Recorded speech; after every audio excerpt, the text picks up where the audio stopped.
स्वागत है आप सभी का युवा सोच में। तो आज बात करने जा रहे हैं 5 राज्यों के चुनावों की। आज चुनाव आयोग ने 5 राज्यों में होने वाले चुनावों की तारीखों की घोषणा कर दी है। लगभग पूरे देश की जनता को और तमाम राजनीतिक दलों को और तमाम राजनीतिक दलों के कार्यकर्ताओं को इन चुनाव की तारीखों का बेसब्री से इंतज़ार था। हालांकि कुछ बुद्धिजीवी ये मान रहे थे कि शायद चुनावों को पोस्टपोन किया जा सकता है। कोरोना को देखते हुए शायद चुनाव आयोग ये फैसला ले कि चुनावों को कुछ दिन के लिए टाल दिया जाए, लेकिन ऐसा नहीं हुआ। चुनाव आयोग ने कोरोना को दरकिनार करते हुए चुनावों की तारीखों का ऐलान कर दिया। हालांकि जिन राज्यों में कोरोना को लेकर कुछ सख्तियां बरती जा रही हैं, जैसे कि दिल्ली में वीकेंड लॉकडाउन लगा दिया गया है, कुछ और राज्यों में भी सख्तियां बढ़ती जा रही हैं। रात को मार्केटें बंद कर दी जाती हैं, बाज़ारों के लिए समय सीमा की पाबंदी लगा दी गई है। देखना ये होगा कि उत्तर प्रदेश में, उत्तराखंड में, पंजाब में, गोवा में, मणिपुर में, यानी कि 5 चुनावी राज्यों में कोरोना को लेकर सख्तियां किस तरह से बढ़ती जाएंगी, इसका भी इंतज़ार रहेगा। और ये एक बड़ा सवाल अभी भी बना हुआ है। खैर, 5 राज्यों की चुनावी घोषणा के बाद तमाम राजनीतिक दल अपनी अपनी तैयारियों में जुट गए हैं। हालांकि अभी आम आदमी पार्टी को छोड़कर किसी भी दल ने अपने प्रत्याशियों की कोई सूची जारी नहीं की है। आम आदमी पार्टी ने भी उत्तर प्रदेश और उत्तराखंड की कुछ सीटों पर अपने प्रत्याशियों की सूची जारी की है। बात की जाए कांग्रेस की, तो कांग्रेस हमेशा से ही चलन में रही है कि प्रत्याशियों के नामों का ऐलान ख़ास तौर पर उस वक्त किया जाता है जब नॉमिनेशन का आखिरी दिन हो, एक दिन पहले हो। लेकिन इस बार कांग्रेस का नया रूप देखने को मिल रहा है। प्रियंका गांधी जी उत्तर प्रदेश में पूरी कांग्रेस को लीड कर रही हैं, पूरा चुनाव कैंपेन देख रही हैं, और ये माना जा रहा है कि उत्तर प्रदेश में चुनावी प्रत्याशियों की लिस्ट कुछ पहले आ सकती है। वहीं बात पंजाब की जाए तो पंजाब में नवजोत सिंह सिद्धू और चरणजीत सिंह चन्नी के चेहरे पर पार्टी चुनाव लड़ने जा रही है, और वहाँ भी प्रत्याशियों की सूची लगभग तैयार है। लगभग 4 से 5 नाम ऐसे हैं जिन पर अभी संशय बना हुआ है, उनको लेकर चर्चा लगातार जारी है। और उम्मीद है पंजाब की सूची भी हर बार की तरह नहीं, इस बार कुछ पहले आ सकती है। उत्तराखंड की बात की जाए तो उत्तराखंड में कांग्रेस ने लगभग 48 नामों की सूची तैयार कर ली है। बाकी बचे नामों पर चर्चा और मंथन जारी है। कुछ नामों पर चर्चा इसलिए रोक दी गई है क्योंकि अभी कुछ और पार्टियों के नेता कांग्रेस के संपर्क में हैं, और इंतज़ार किया जा रहा है कि अगर वो चुनाव से पहले कांग्रेस को ज्वाइन करते हैं तो शायद उनकी मांग जो रहेगी टिकट को लेकर, उसको कहीं ना कहीं पूरा किया जा सके। तो अभी 48 नामों की सूची तैयार है, बाकी बचे नामों पर जल्दी चर्चा की जा रही है। गोवा और मणिपुर की बात की जाए तो गोवा में भी लगभग सूची तैयार है। लगभग 7 से 8 नाम ऐसे हैं जो अभी चर्चा में हैं। उनको टिकट दिया जाए, कहां से दिया जाए, सीटों को लेकर कुछ चर्चा अभी बाकी है, जिस पर जल्द फैसला पार्टी ले सकती है। और गोवा में भी उम्मीद यही है कि कांग्रेस बहुत पहले चुनावों की लिस्ट एक जारी कर चुकी है, और दूसरी लिस्ट भी जल्द जारी करने वाली है। यानी कि चुनाव से पहले गोवा ऐसा राज्य हो सकता है कि जहां कांग्रेस अपने सभी प्रत्याशियों की लिस्ट सबसे पहले जारी कर दे। मणिपुर की बात की जाए तो मणिपुर में भी स्थिति तमाम राज्यों की तरह सेम है। लगभग प्रत्याशियों के नाम वहां पर सभी सीटों पर प्रत्याशियों के नाम लगभग तय हो चुके हैं, घोषणा करना बाकी है। लेकिन सबसे बड़ा सवाल उत्तर प्रदेश में ज़्यादातर लोग ये जानना चाहते हैं कि जितने भी बड़े नेता तमाम पार्टियों के हैं वो क्या विधानसभा चुनाव लड़ेंगे। चाहे मुख्यमंत्री योगी जी हों, प्रियंका गांधी जी हों, मायावती जी हों, अखिलेश यादव जी हों और जयंत चौधरी जी हों, क्या ये सभी नेता विधानसभा चुनाव लड़ेंगे, या फिर जो चलन उत्तर प्रदेश में है कि विधानसभा चुनाव ना लड़कर विधान परिषद से चुनकर विधानसभा में जाएं और मुख्यमंत्री बन जाएं, क्या ये बदलाव हो सकता है। तो सूत्र ये बता रहे हैं कि मुख्यमंत्री जो अभी हैं भाजपा से, योगी आदित्यनाथ जी, वो विधानसभा चुनाव लड़ सकते हैं, और ये भी चर्चा है कि वो मथुरा की सीट से विधानसभा चुनाव लड़ सकते हैं। ये सूत्रों से जो खबर आ रही है। और आप ये देखिए कि चुनाव आयोग ने जो चुनावों की तारीखों की घोषणा की है, उत्तर प्रदेश में 10 फरवरी से चुनावों की शुरुआत होने जा रही है, और 10 फरवरी से जो चुनाव शुरू होने जा रहे हैं उत्तर प्रदेश में, वो पश्चिमी उत्तर प्रदेश से शुरू होने जा रहे हैं। कुछ बुद्धिजीवियों से कुछ दिन पहले मैं चर्चा कर रहा था और मैं यही कह रहा था कि पश्चिमी यूपी से चुनावों की शुरुआत होगी, लेकिन वो कह रहे थे कि शायद पश्चिमी यूपी को सबसे लास्ट में जगह दी जाएगी, यानी कि 7वें चरण में पश्चिमी यूपी को जगह दी जाएगी। लेकिन ऐसा नहीं हुआ। जिस चीज़ की चर्चा मैं कर रहा था कि पश्चिमी उत्तर प्रदेश से ही चुनावों की शुरुआत होगी, और वैसा ही हुआ। पहला चरण जो 10 फरवरी को है, वो कोर पश्चिमी यूपी बेल्ट से चुनावों की शुरुआत होने जा रही है। और मुझे ऐसा लगता है कि ये भाजपा के हिसाब से सही हुआ है कि अगर मुख्यमंत्री योगी जी मथुरा की सीट से चुनाव लड़ते हैं विधानसभा का, तो उनके लिए एक अच्छा फैक्टर ये रहेगा कि वो पहले ही फेस में अपना चुनाव लड़ने के बाद फ्री होंगे और तमाम उत्तर प्रदेश में और उत्तराखंड में और तमाम और जगहों पर जाकर कैंपेनिंग में समय दे पाएंगे।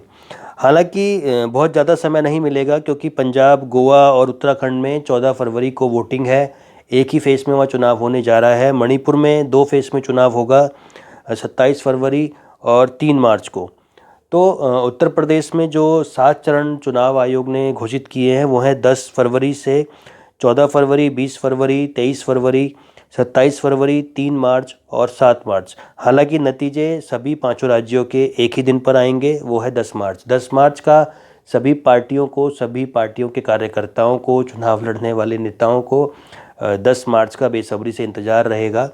और 10 मार्च को 5 राज्यों का चुनावी समीकरण 2024 की राजनीति को तय करेगा, क्योंकि ऐसा कहा जाता है कि उत्तर प्रदेश से ये मैसेज पूरे देश में जाता है कि उत्तर प्रदेश में जो राजनीतिक समीकरण बनता है, जनता जिसकी तरफ रुझान दिखाती है, उसकी सरकार केंद्र में बनती है। तो देखने वाली बात ये रहेगी कि ये जितने भी तमाम बड़े नेता हैं वो कौन सी सीट से चुनाव लड़ते हैं। जैसा कि मैंने अभी बताया कि सूत्र बता रहे हैं कि योगी जी मथुरा से चुनाव लड़ सकते हैं।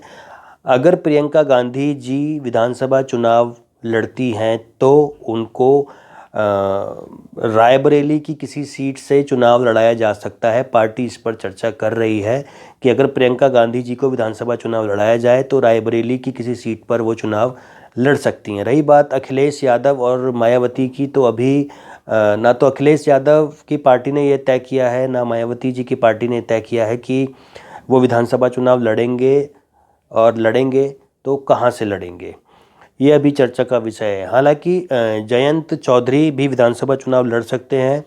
वो मथुरा से भी लड़ सकते हैं और अपनी पुरानी सीट बड़ौत बागपत से भी लड़ सकते हैं। लेकिन अगर मुख्यमंत्री योगी मथुरा पर विधानसभा चुनाव लड़ते हैं तो मुझे लगता है कि शायद जयंत चौधरी अपनी पुरानी सीट बागपत या बड़ौत की किसी सीट से चुनाव लड़ेंगे। और बात की जाए उत्तराखंड की, तो उत्तराखंड में हरीश रावत जी पिछली बार भी विधानसभा चुनाव लड़े थे, एक से ज़्यादा सीटों से, और वो सभी सीटों पर चुनाव हार गए थे। लेकिन इस बार अभी पार्टी ने तय नहीं किया है कि हरीश रावत विधानसभा चुनाव लड़ेंगे या नहीं। ये फैसला पार्टी ने हरीश रावत के ऊपर छोड़ा है कि वो चुनाव लड़ना चाहते हैं, और कौन सी सीट से लड़ना चाहते हैं वो हरीश रावत खुद तय करेंगे। रही बात पंजाब की, तो पंजाब में तो ऑलरेडी चरणजीत सिंह चन्नी जी मुख्यमंत्री हैं, विधायक हैं, और जनता में जिस तरह से उनका जुड़ाव पिछले कुछ दिनों में देखा गया है, एक आम नेता के तौर पर उनकी छवि उभर कर आई है। ज़मीन से जुड़ा नेता की तरह उनका जो बर्ताव है पब्लिक में बहुत फ्रेंडली है, और जनता उनसे जुड़ रही है, ऐसा लग रहा है।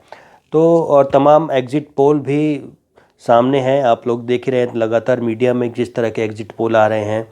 लेकिन अभी ये कुछ तय नहीं है। जिस तरह से चुनाव नज़दीक आएगा, एग्ज़िट पोल्स में शायद थोड़ा थोड़ा बदलाव हो चुनाव की तारीखों के साथ। लेकिन ये देखने लायक होगा कि उत्तर प्रदेश में 7 चरणों में जो चुनाव है, हर चरण में चुनाव बदलेगा। हर चरण के बाद आप देखेंगे जो एग्ज़िट पोल्स बनाए गए हैं वो हर चरण के बाद एग्ज़िट पोल्स बदलते जाएंगे, क्योंकि समाजवादी पार्टी बहुत बड़ी पार्टी बनकर उभर रही है। सरकार किसकी बनेगी ये तो अभी तय नहीं है, लेकिन अखिलेश यादव बहुत बड़ी ताकत बनकर उभर रहे हैं। जनता उनको बदलाव के तौर पर देख रही है। तमाम बुद्धिजीवियों का ये मानना है कि अखिलेश पिछली बार के मुकाबले अच्छा प्रदर्शन कर सकते हैं। लेकिन मेरा पर्सनली ये मानना है कि उत्तर प्रदेश में कांग्रेस और समाजवादी पार्टी को गठबंधन करना चाहिए। हो सकता है कि जिस तरह से चुनाव अभी नज़दीक आए, जैसे पहला चरण अभी 10 फरवरी को है, 10 फरवरी में अभी समय है, तो हो सकता है कि जिस तरह से प्रियंका गांधी जी के जो लोकप्रियता उत्तर प्रदेश में पिछले कुछ दिनों में बढ़ी है, ख़ासतौर से महिलाओं को लेकर जो उनका संपर्क हुआ है, तो मुझे ऐसा लगता है कि शायद अखिलेश यादव कांग्रेस से गठबंधन को लेकर कोई बड़ा फैसला ले सकते हैं और लेना भी चाहिए, अगर अखिलेश यादव चाहते हैं कि उनका प्रदर्शन पिछली बार के मुकाबले थोड़ा सुधरे। और एक और बड़ी बात मैं आपको बता दूं, अगर उत्तर प्रदेश में समाजवादी पार्टी और कांग्रेस का गठबंधन नहीं हुआ तो उत्तर प्रदेश में कांग्रेस के कुछ नेता कांग्रेस छोड़ सकते हैं, समाजवादी पार्टी का दामन थाम सकते हैं और 10 या 12 तारीख तक ये तय हो जाएगा कि कौन नेता कांग्रेस छोड़ रहा है, कितने नेता कांग्रेस छोड़ रहे हैं, और ये तय है कि वो समाजवादी पार्टी को ज्वाइन करेंगे।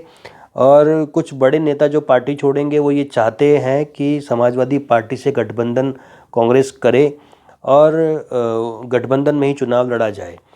तो तमाम विपक्षी दल एक होकर चुनाव लड़ना चाहते हैं भाजपा के खिलाफ, और यही कांग्रेस के वो तमाम बड़े नेता चाहते हैं। और उन्होंने अल्टीमेटम भी एक तरह से कांग्रेस के आलाकमान को दे दिया है कि अगर गठबंधन नहीं हुआ तो उन्हें मजबूरी में कांग्रेस छोड़नी पड़ेगी, समाजवादी पार्टी का दामन वो थामेंगे। लेकिन मेरी पर्सनल राय ये है कांग्रेस को कि उत्तर प्रदेश में कांग्रेस को समाजवादी पार्टी से गठबंधन करना चाहिए, और अगर गठबंधन होता है 1% तो मुझे लगता है कि अखिलेश यादव कांग्रेस को लगभग 80 सीटें देने को राजी हो सकते हैं। और कांग्रेस अगर 80 सीटों पर चुनाव लड़ती है तो एग्जिट पोल जिस तरह से कांग्रेस को भी बढ़त दिखा रहे हैं, तो मुझे लगता है कि 80 में से लगभग 40 या 42 के आसपास सीटें कांग्रेस जीत सकती है, जीतने की स्थिति में है। लेकिन ये तय तो कांग्रेस और समाजवादी पार्टी को करना है कि गठबंधन करना है या नहीं करना है, ये समय बताएगा। तो आप सभी को बहुत बहुत शुभकामनाएं, तमाम राजनीतिक दलों को, तमाम राजनीतिक दलों के कार्यकर्ताओं को, नेताओं को बहुत बहुत शुभकामनाएं। और जिस तरह से कोरोना का माहौल है, आप अपना ख्याल रखें, अपनों का ख्याल रखें, जितना ज़रूरी हो उतना घर में रहें, बहुत ज़रूरी काम हो तभी घर से निकलें और लगातार मास्क पहन कर रखें। धन्यवाद।